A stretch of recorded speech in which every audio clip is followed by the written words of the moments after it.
She was actually running world simulations, which was plugged in with a hydrodynamic model to predict the cyclones.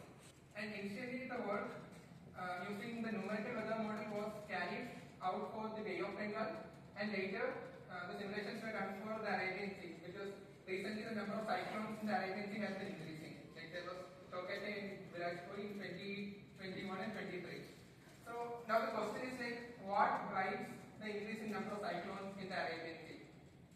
So one of the simulations using WRF. So in WRF you can actually output the atmospheric variables, and you can see the correlation of different variables also. So we tried out to look into the sea surface temperatures of those simulations, and the WRF was actually simulating cyclone trajectory pretty good in the Bay of Bengal, but it was not able to do so in the Arabian Sea because the sea surface temperatures were not predicted accurately.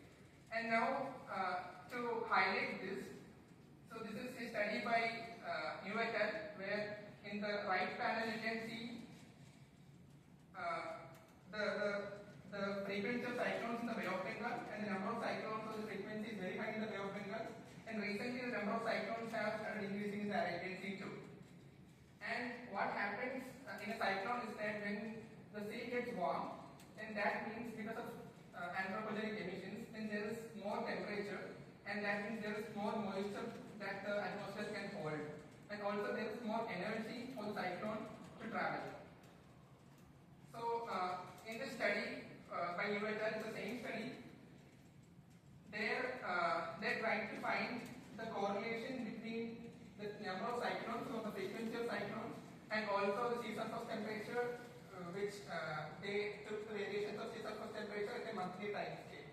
So here the black curve indicates the mean and the variance of the number of variance of the cyclone and sea surface temperatures, and you can see that wherever the sea surface temperature is rising, or the months in which the sea surface temperature is rising, you can see the number of cyclones or the frequency of cyclones is also rising. Now, the idea of coming up with a study like this is that if the WRF model or numerical weather model is not able to simulate the sea surface temperature, then what if we can come up with an emulator where we can replace the module which simulates the sea surface temperature with a machine learning model, and then if that might increase, let's look at if it's increasing the prediction of sea surface temperature, and also thereby increasing or improving the accuracy of forecasting the cyclones.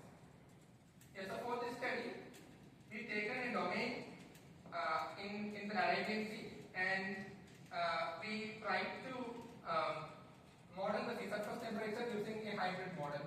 So the data which has been considered, or the data for the predictors and targets, has been taken from the ERA5 reanalysis.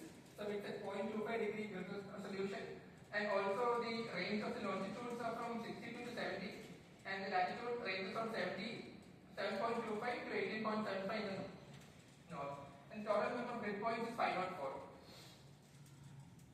So now coming to the selection of variables. So when you train a deep learning model or a machine learning model, selecting the right variables becomes very important. And therefore, I mean, even this workshop is also on physics guided machine learning. So now coming to the selection of the variables, so I had to do a thorough literature survey where I had to look into what are the variables which affect the fluctuations of changes in the sea surface temperature. And obviously, it's basically the energy balance. Like you get the solar radiation from the sun, and then if there is cloud cover, the short wave radiation will be reflected back. And if there is lesser cloud cover, then the long wave radiation gets reflected back, and the sea gets the energy or the heat flux from the solar radiation. And then if there is wind movements actually cause turbulence, and that also can affect the sea surface temperature patterns.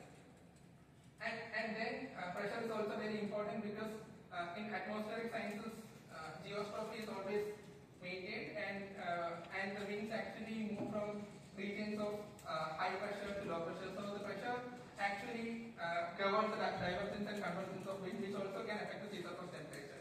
And the target variable here is the sea surface temperature. And now coming to the temporal resolution of the data, so we have downloaded the data at 6 hourly time step, and the data has been downloaded from 2000 to 2024, and 70% of the data has been used for its actual training, and 30% of the data has been used for testing purposes. And now I explained about the different variables which has been selected here as the predictor variable. And if you can see the plot, so I made this plots in two y-axis where you can visualize the diagonal variations of different variables. And you can see that there is a diagonal variation for all the selected variables, and that has something to do with the scissors of temperature. It's either the predictor variables are going up and the scissors of temperature is coming down. So that depends upon the correlation of the variables or the relationship between the variables also. And now I also made a correlation plot. So one step back here is that some variables might not be correlated similarly in all spatial grids. I mean, the correlation keeps on changing depending upon the spatial location of the data set also. So that means we might not always be able to look into correlation and select the right variables for maybe a physics guided deep learning model. We will have to look into the physics or the dynamics of the different processes also. And now coming to the hybrid model. So we have a data set which is actually a spatial data, and this is a two-dimensional data, and we have to use an algorithm which actually is capable of capturing the spatial patterns, and then after that there are temporal dependencies. So we need to use an algorithm which is also able to learn the temporal dependencies of the sequence of data. So that's why we actually developed, or we actually hybrid a convolutional neural network with a state-of-art transformer model, where the CNN is capable of looking into the spatial patterns, and the transformer looks into the temporal dependencies of different locations of the data or sequences of the data. And now if I have to explain more about the CNN, so CNN uses the concepts of filters and kernels to sample data and finds out relationships between spatial patterns, and this is again flattened and this is inputted to a transformer, and the transformer learns the temporal dependencies of relationships here. And the transformer has an attention mechanism where it pays attention to different time steps and learns from the patterns of different time steps. Okay, and the activation function in both the CNN as well as the transformer here is a radio activation function. And now I had to do hyperparameter tuning. So this is not the only model we tested for this purpose. We have trained a CNN model also and a CNN LSTM also, but I didn't put the results here because it's just a 10-minute presentation. So coming to the hyperparameter tuning. So we did an exhaustive grid search where we keep on changing the hyperparameters, and we actually search within different grids. For instance, if a hyperparameter dropout, which has a range of 0 to 0.5, so we actually assign values with a constant time step like 0.1, 2, 3, 4, 5, and we randomly search the hyperparameters, and then we optimize for the minimum losses, for minimizing the losses, and that's how we did a hyperparameter tuning, and these are the optimal hyperparameters of the model. And now coming to the results of the study, so we optimize for the mean. We trained the model for the mean absolute error, and mean absolute error here is in Kelvin. So it's the minimum value is 0.4 Kelvin, and the maximum mean absolute error is 0.67 Kelvin. And also we calculated other metrics also, like correlation coefficient, NSE and NRMSE. And the correlation is also good, but now we have to we have to check the results with baseline scenarios or baseline models like a numerical word simulation, and we have to think about the possibilities of coming up with a hybrid emulator or comparing the performance. This is a correlation plot again where I correlated grids with the best correlation, with the median correlation, and with the most correlation. And this is how the training loss and validation loss looks like. So there is scope for more training, or we can run for more reports and improve the model also. Yeah, so that's all. I just made a gift where we can visualize the variation of the scissors of temperature during the testing phase of the actual data set and of the predicted data set.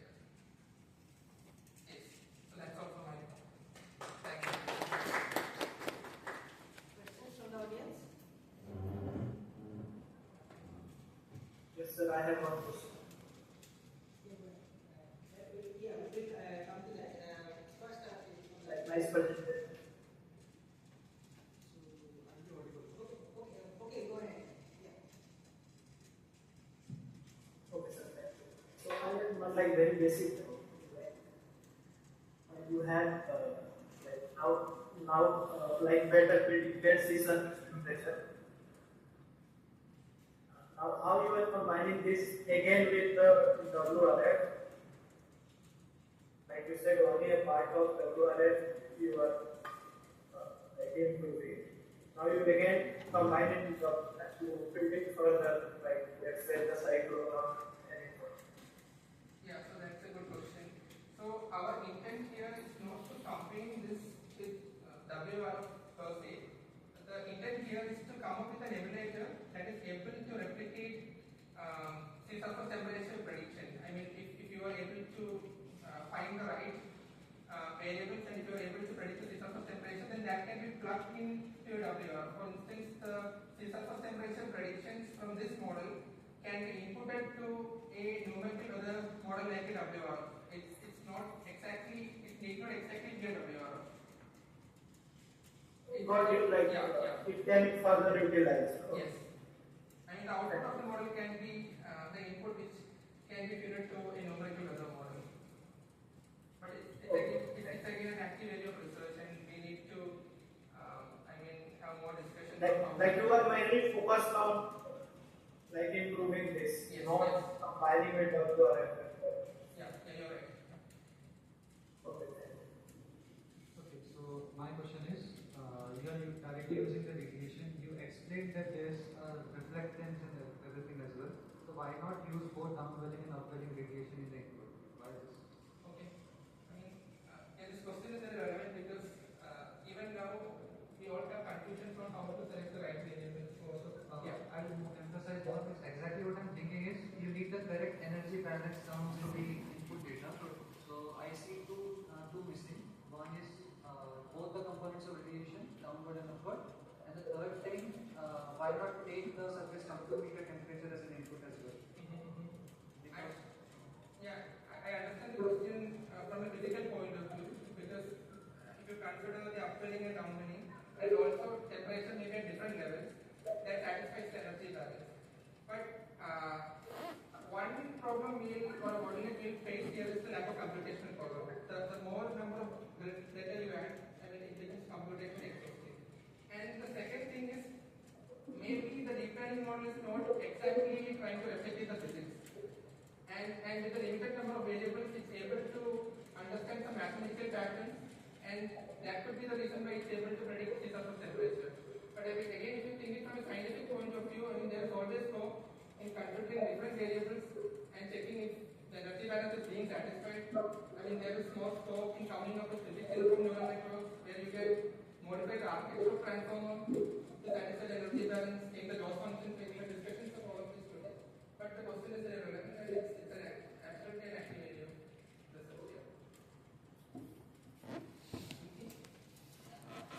Yeah, hello.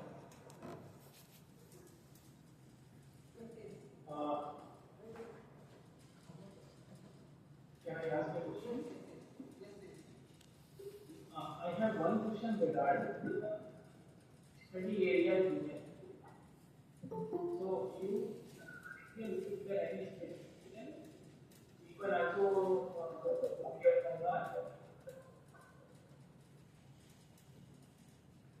So any specific region in the Arabian Sea? Oh, okay. Yeah. So as I just mentioned in the introduction, the Arabian Sea location was considered because the number of cyclones in the Arabian Sea has been recently increasing, and we were trying to relate that to the sea surface temperature changes based on literature. But again, yeah. Yeah, and second thing, even you put the Arabian Sea, but to open sea area, if you try to consider the coastal area also, and then how the model is working. Yes. That's In the future, it will get because coastal is difficult to predict. true. Yeah. So I mean, the reason why I took